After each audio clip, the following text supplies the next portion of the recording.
थोड़ा छोटा होता है। जिन दुकानों पर पूजा पाठ का सामान मिलता है वहां लघु नारियल आसानी से मिल जाता है।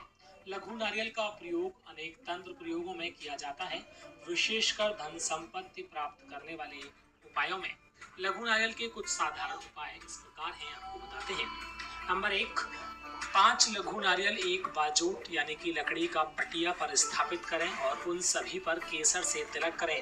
हर नारियल पर तिलक करते समय 27 बार आप इस मंत्र का जाप कर सकते हैं। इस उपाय को करने से धन लाभ की संभावना बढ़ती है। चलिए आपको बताते हैं कौन सा है वो मंत्र।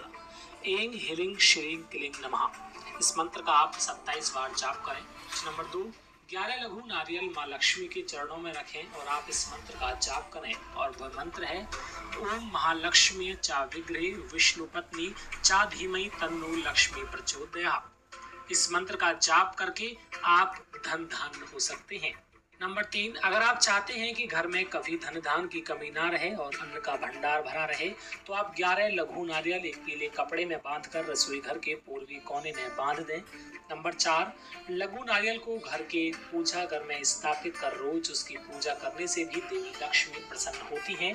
घर में पैसों से संबंधित समस्याएं समाप्त हो जाती हैं। नेक्स्ट 9 स्पिरिचुअल से आकाश।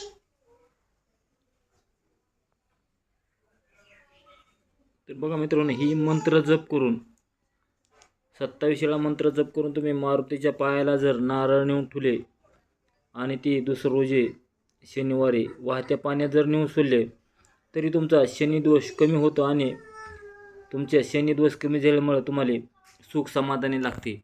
ही जी लघु नारळ तुम्हाला एक दोऱ्यामध्ये एक घरामध्ये प्रत्येक रूममध्ये अडकवून ठेवायच्या एक एक, तरी तुमच्या घरामध्ये निगेटिव्ह ऊर्जा ओढून जाते।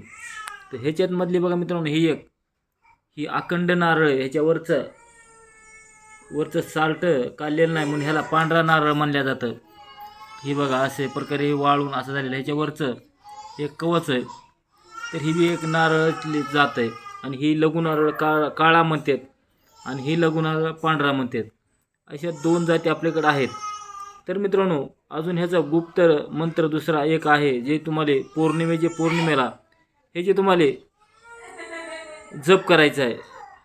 एक पिवळा कपडा किंवा लाल कपडा घेऊन 1.25 मूठ तांदूळ, 11 तुळशीची पानं, 11 लवंगा, 11 इलायची घेऊन तुम्हाला हे सगळं टाकून त्याच्यावर केशर किंवा कुंकू टाकून त्याचा मंत्र जप करून सिद्ध झाल्यानंतर ती तुम्हाला देवघरात पूजेत आणि तुमच्या किचन रूममध्ये देवघरात जिथं कोणाची नजर पडणार नाही बाहेरच्या लोकांची अशा ठिकाणी हे ठेवून द्यायचे।